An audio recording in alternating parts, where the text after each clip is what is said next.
अगर आपको हमारे चैनल का कार्टून वीडियो अच्छा लगे तो माँ परमेश्वरी स्टोरी टीवी को सब्सक्राइब करें और बेल आइकन को दबाएं ताकि हमारे वीडियो की आने वाली नोटिफिकेशन आपको सबसे पहले मिले। यह कहानी है बेलापुर नामक गांव की, जहां सुनीता अपनी बेटी रागिनी और पति रामलाल के साथ रहती थी। वे बहुत गरीब थे। रामलाल मजदूरी करके घर का खर्च चलाता था। रागिनी पढ़ने में बहुत अच्छी थी। वह हर साल क्लास में टॉप करती थी। इस साल उसकी स्कूल की पढ़ाई समाप्त हो गई। वह आगे पढ़ने के लिए कॉलेज जाना चाहती थी, लेकिन रामलाल के पास इतने पैसे नहीं थे कि वे रागिनी को पढ़ने के लिए कॉलेज भेज सके। एक दिन रागिनी अपनी माँ से कहती है, माँ, मैं आगे पढ़ना चाहती हूँ। आप पिताजी से बात क्यों नहीं करती कि वो मुझे कॉलेज भेजे? तुम तो जानती हो बेटी, तुम्हारे पिताजी मजदूरी करके कितनी मुश्किल से घर का खर्च चलाते हैं।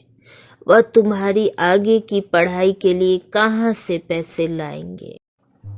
अगले दिन सुबह सुनीता पानी भरने के लिए हैंडपंप पर जाती है। वहां बहुत सारी महिलाएं भी पानी भरने आई हुई थी। वह सभी लोग आपस में बात कर रही थी। हाँ बहन, मैंने भी भेजा है उसी आश्रम में अपनी बेटी को पढ़ने के लिए। लो, सुनीता भी आ गई। सुनीता, तुम भी अपनी बेटी को पढ़ने के लिए उसी आश्रम में भेज रही हो क्या? कौन सी आश्रम की बात कर रही हो कमला? सुनीता, तुम्हें पता नहीं क्या? हमारे गांव के पास में ही एक बहुत बड़ा आश्रम है जहां बेटियों को मुफ्त में शिक्षा दी जाती है। क्या सच में? हाँ, लेकिन वहां रहकर पढ़ाई करनी पड़ती है। जब तक पढ़ाई खत्म नहीं हो जाती, घर आने नहीं दिया जाता है। ना बाबा, मैं अपनी जवान बेटी को दूसरी जगह रहकर पढ़ने के लिए नहीं भेजूंगी। अरे सुनीता, तुम क्यों बेवजह डर रही हो? फ्री में इतनी बढ़िया सुविधा मिल रही है। हफ्ते में एक बार मिल लेते हैं। और क्या चाहिए बताओ? तुम बेकार में ही डर रही हो। मैं तो कहती हूँ तुम भी अपनी बेटी को पढ़ने के लिए आश्रम भेज दो। अरे तुम्हें क्या पता अंदर क्या हो रहा है, क्या नहीं हो रहा है। हो सकता है लड़की कोई दबाव में हो। मेरी बेटी भले ही अनपढ़ रह जाए, लेकिन मैं अपनी बेटी को पढ़ने के लिए आश्रम नहीं भेजूंगी। पानी लेकर घर चली जाती है, लेकिन यह बात कमला के मन में खटक जाती है।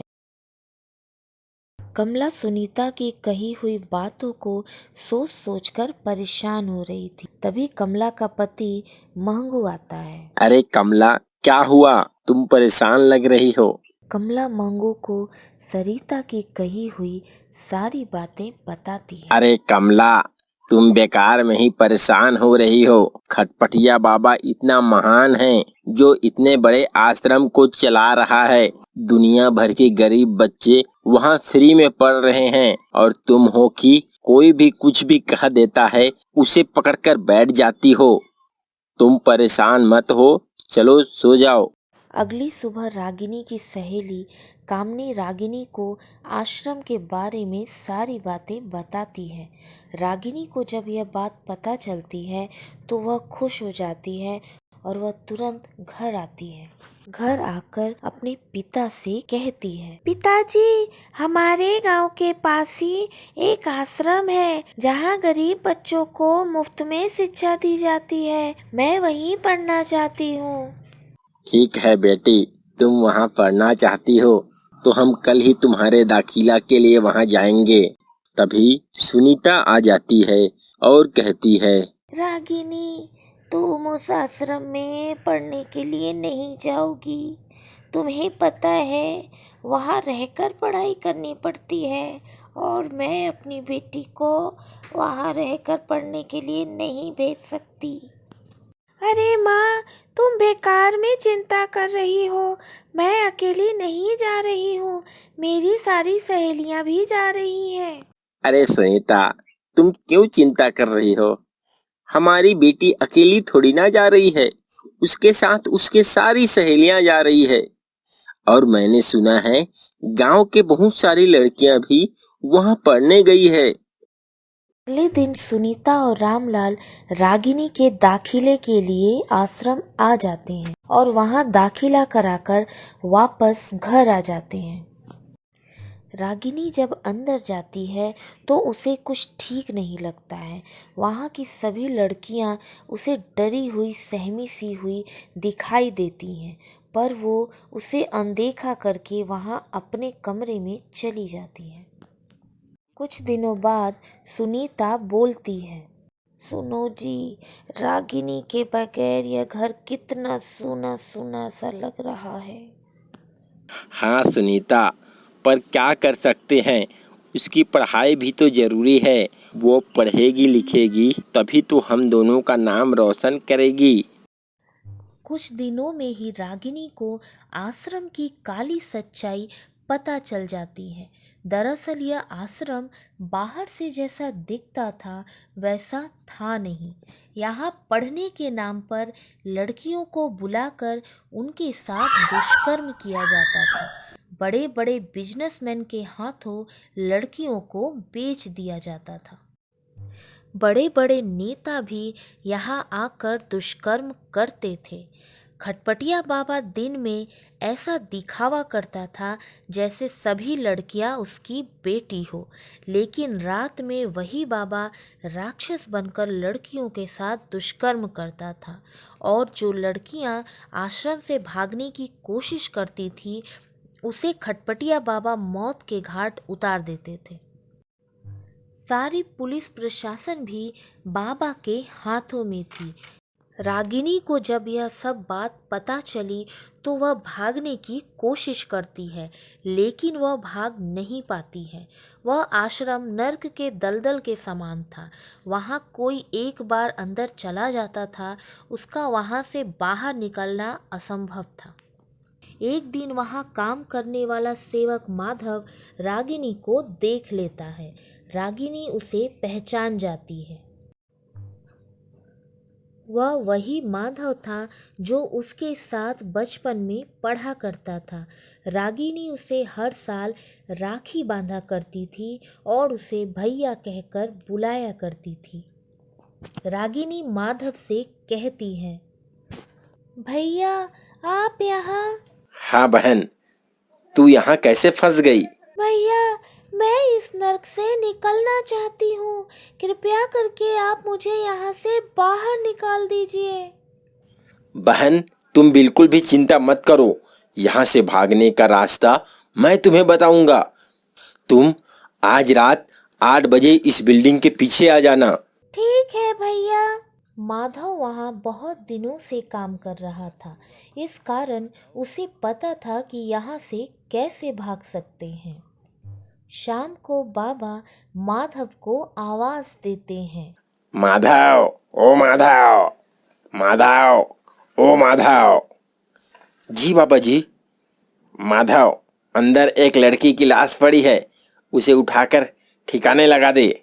माधव कमरे के अंदर जाता है तो देखता है वो लाश उसी की मुंह बोली बहन रागिनी की थी, जिसे वह रात को भगाने वाला था। माधव बहुत रोता है और अपने बचपन को याद करता है। माधव अपने मन में ठान लेता है, मैं इस बाबा को छोड़ूंगा नहीं। इस बाबा की काली सच्चाई दुनिया को दिखा कर रहूंगा। उसी रात माधव बाबा की काली सच्चाई मोबाइल में रिकॉर्ड कर लेता है और अगली सुबह बाबा जी, मैं घर जाना चाहता हूँ। घर में मेरी माँ बीमार है, मैं उसकी सेवा करना चाहता हूँ। अरे माधव, क्या तुम्हें नहीं पता, जो इंसान एक बार इस आश्रम के अंदर आता है उसका बाहर निकलना असंभव है। तुमने कैसे सोच लिया कि बाबा मुझे घर जाने देंगे। तुम घर जाना भूल जाओ। जाओ जाकर अपना काम करो।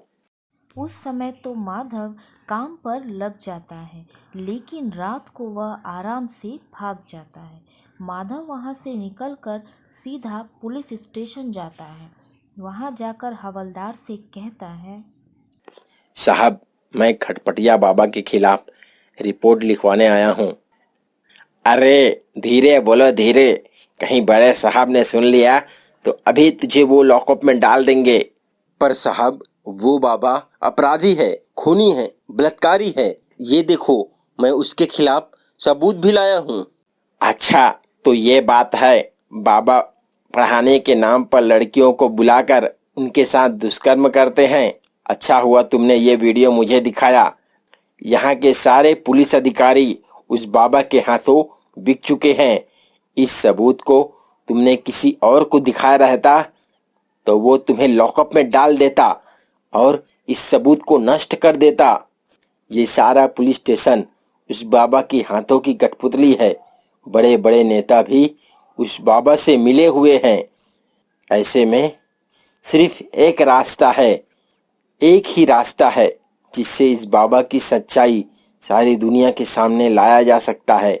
वो है सोशल मीडिया। यह वीडियो मैं सोशल मीडिया पर डाल देता हूँ, जिससे सारी दुनिया इस बाबा की काली सच्चाई जान सकेगा। हवलदार वीडियो को सोशल मीडिया पर अपलोड कर देता है। वीडियो सोशल मीडिया पर अपलोड होते ही तेजी से वायरल हो जाता है और बाबा की काली सच्चाई लोगों के सामने आ जाती है। अगली सुबह जनता बाबा की आश्रम में धावा बोल देती है और सभी लड़कियों को बाबा के चंगुल से छुड़ा लेती है और बाबा और उनके आदमियों को दौड़ा दौड़ा कर मारती है। अंत में बाबा के साथ उसके पूरे आश्रम को भी जला देती है।